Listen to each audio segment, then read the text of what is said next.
ये बढ़ोतरी जो है ऊंट के मुंह में जीरा है। जिस तरह से महंगाई बढ़ी है, जिस तरह से मजदूरी बढ़ी है और जिस तरह से खादों का दाम जो किसान अपने खेतों में डालता है उसका दाम बढ़ा है, बिजली का दाम बढ़ा है, तो और लागत बढ़ी है। इसको देखते हुए ये बढ़ोतरी जो है ऊंट के मुंह में जीरा है। इससे किसान को कोई फायदा होने वाला नहीं है। ये लुभावना है, चुनावी घोषणा है। क्या इससे कोई फर्क पड़ेगा किसानों पर? किसानों पर कोई फर्क नहीं। किसान को तो उससे पूछो जा करके कि जो रात रात सांडों कर खाई करता है। सांड हमारी खेती भी चरता है, सांड हमारी जान भी लेता है किसानों की। अफसोस के साथ कहना पड़ रहा है कि जोगी बाबा के राज में प्रदेश में 5,000 से ज्यादा किसानों को सांडों ने जान ले ली है। ये बात केवल हम यही नहीं कह रहे हैं, मैंने विधानसभा के अंदर नेता सदन माननीय जोगी जी के सामने रखा था। इसका कोई जवाब नहीं आया। केवल इतने आया कि हमने गौशालाओं का निर्माण कर लिया है। गौशालाओं की तो और हालत खराब है।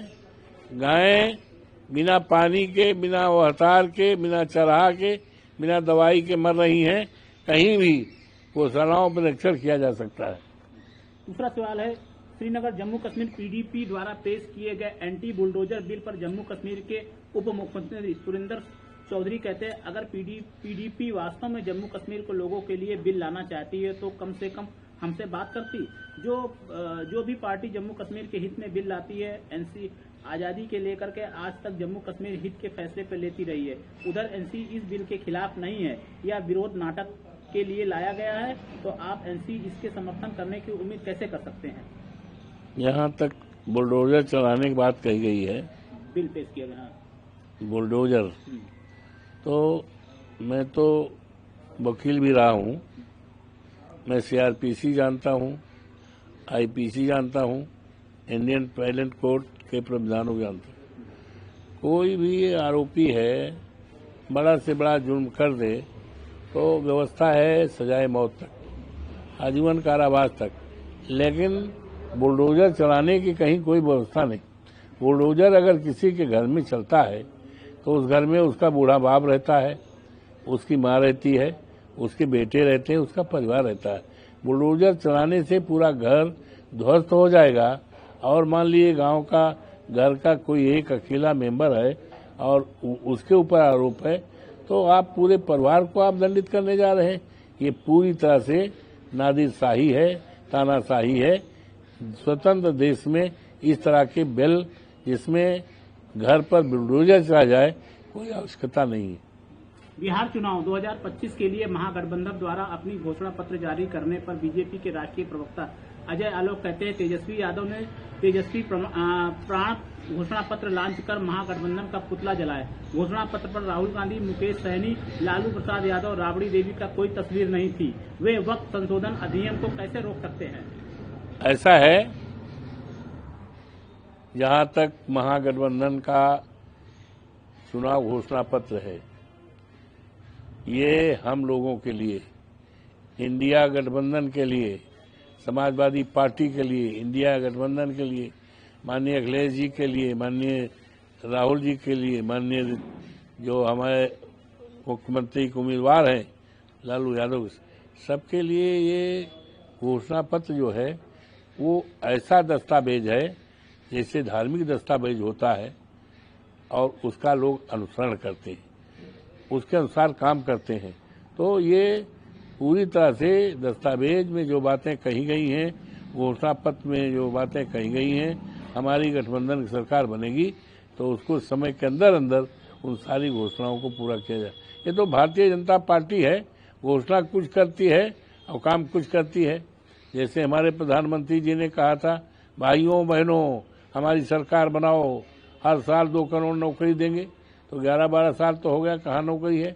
तो उनका घोषणा पत्र हवाई है, हमारा घोषणा पत्र पूरी तरह से उसी तरह से है जैसे धार्मिक ग्रंथ में जो बातें होती हैं, धर्म के अनुसार लोग उसको मानते हैं, उसको उसके ऊपर वो अमल करते हैं।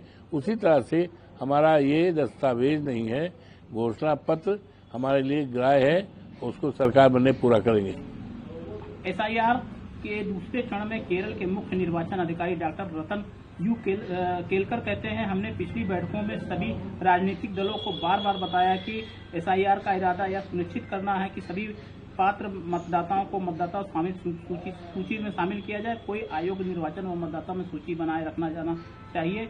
इस पूरी कयावत का उद्देश्य शुद्ध मतदाता सूची सुनिश्चित करना है।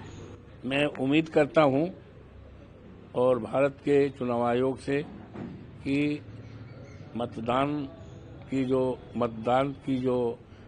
का जो अधिकार है ये बाबा साहब भीमराव अम्बेडकर ने दिया है और लोकतंत्र के लिए जनता द्वारा दिया गया मत ये लोकतंत्र की जड़ों को मजबूत करता है और लोकतंत्र की जो मान्यताएं हैं उसको पूरा करता है।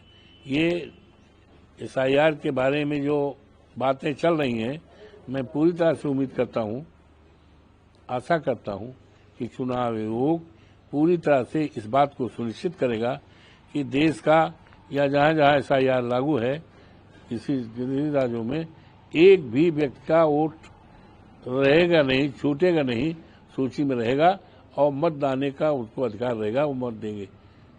सरकार के दबाव में चुनाव आयोग कतई नहीं आएगा, ना अधिकारी कर्मचारी जो चुनाव में लगे हैं वो उनके दबाव में नहीं आएंगे।